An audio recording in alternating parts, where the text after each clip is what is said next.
On the 28th of April 1988, around 1 p.m. in Hawaii, the Aloha Airlines Flight 243 was about to take off.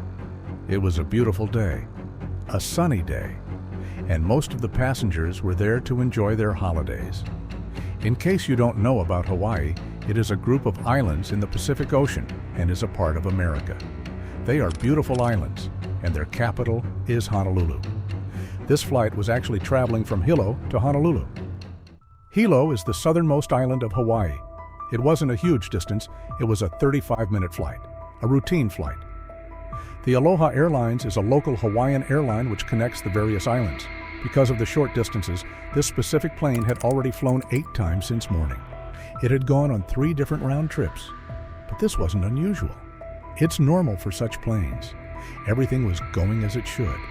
Passengers board, the doors were closed, and at exactly 1:25 p.m., the flight took off. There was one unusual thing, though. When one of the passengers, before entering the door, she saw that the riveted sheets that make the body of the plane, one of those sheets, had a little crack, but she didn't tell anyone about it, thinking that it won't make a difference, since this was a reputable airline and the plane used to fly regularly. Assuming that it was inspected regularly, and that someone would have noticed if there were any problems. She thought that it was inconsequential, but no one could have imagined how devastating this was going to be. Only after 10-15 minutes of the plane's takeoff, the air hostesses brought in the trolleys and started serving drinks to the passengers. The seatbelt sign wasn't turned off yet, because it is usually turned off only when the plane reaches cruising altitude. And for this plane, the cruising altitude was 24,000 feet. There were 3 air hostesses on the flight, and just 20 minutes after the takeoff, the flight reached its cruising altitude of 24,000 feet. And as soon as it reached this height, there was a big blast. The passengers heard a loud bang, and there was a sudden rapid decompression. People have trouble breathing. Things went flying all around. Some passengers looked around and saw that the plane's roof and surrounding walls were missing. They could see the sky above them. What happened was that about 35 square meters of the front of the plane's body had disintegrated and blown away. What usually happens is that the air is always pressurized in cabins in a plane, so that we can breathe normally.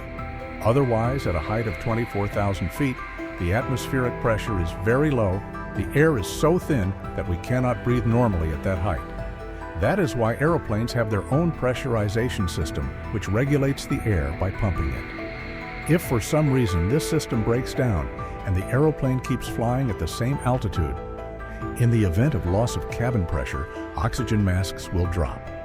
These oxygen masks typically contain an oxygen supply for about 15-20 minutes, during which time the pilot has to get the plane to descend to an altitude where people can breathe normally.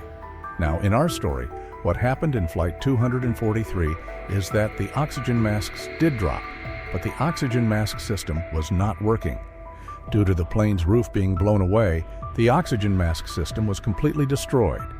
People were concerned about hypoxia, the condition in which if your body does not get sufficient oxygen, you can get unconscious and eventually lose your life. Within seconds, people started feeling dizzy and confused. In such cases, it takes only 1 sound, 2 minutes, to lose consciousness. Michelle Honda, an air hostess, was near row 15 during the explosion. She tried contacting the cockpit through the intercom, but there was no response from the other side. Michelle, an air hostess, was alarmed when she couldn't contact the pilots. She went to every passenger, asking if anyone knew how to fly a plane.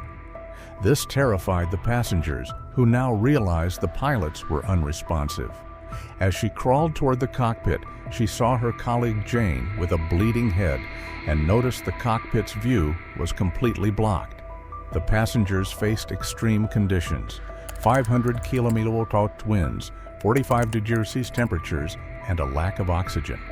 Most were dressed in tropical attire, unprepared for the freezing cold. Michelle kept trying to contact the pilots, unaware they were alive and in better condition due to their oxygen masks working. Captain Robert Schomsteimer and First Officer Mimi Tompkins immediately assessed the situation.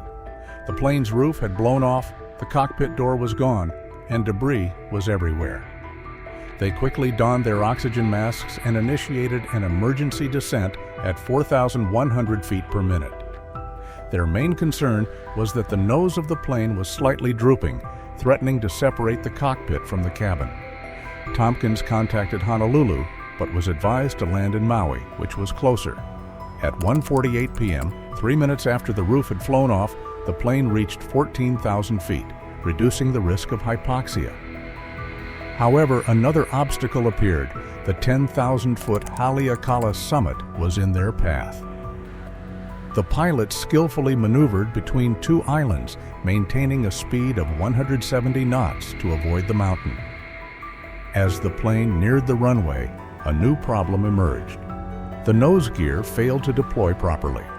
A belly landing was possible but risky, as the plane's already weakened structure could break apart, potentially causing an explosion if the fuel tanks were damaged. The pilots had no choice but to attempt a landing without the nose gear. Emergency teams stood ready as the plane approached. At 1:56 p.m., a runway observer spotted that the nose gear had finally deployed. With this relief, the pilots focused on the final descent. At 1:58 p.m., 13 minutes and 42 seconds after the explosion, Aloha Airlines Flight 243 landed safely. The pilots used brakes and the thrust reverser to bring the plane to a halt. The emergency teams rushed in as passengers deboarded through emergency exits, applauding the captain for saving their lives.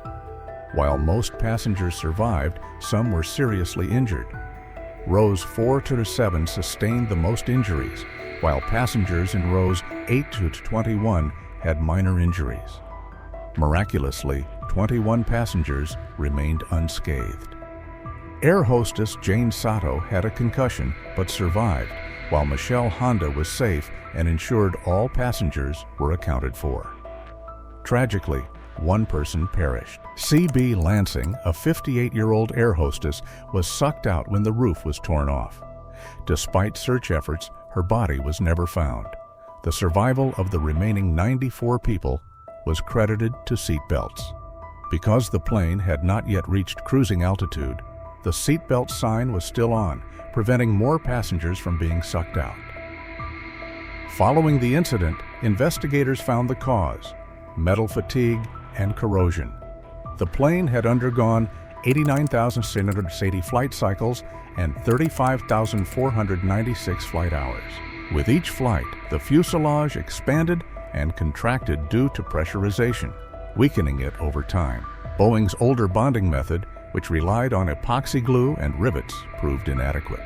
Moisture had degraded the glue, forcing the rivets to bear all the stress, leading to multiple cracks. Boeing had issued warnings about these weaknesses as early as 1972 and reinforced them in 1987, a year before the incident. They recommended using a new inspection method, eddy current testing, to detect hidden cracks. Aloha Airlines claimed they conducted these inspections, but were later found to be lying. The National Transportation Safety Board, NTSB, identified 3 main failures: Aloha Airlines' poor maintenance supervision, the Federal Aviation Administration, FAA, not enforcing thorough inspections. The aircraft had surpassed its recommended service life of 75,000 cycles, reaching 90,000 cycles, making it vulnerable to catastrophic failure. A silver lining emerged from this disaster. The incident prompted global safety reforms. The FAA launched the Aging Aircraft Safety Program, mandating rigorous inspections of older planes. New maintenance techniques, including ultrasonic and eddy current testing, became standard. High-cycle aircraft, like those used for short-haul flights, were subjected to more frequent inspections. Aloha Airlines Flight 243 became a cautionary tale, reinforcing the importance of aviation safety regulations and maintenance standards. While the loss of C.B. Lansing was tragic, the survival of 94 others was a testament to pilot expertise, technical advancements, and the critical role of seatbelts in emergencies.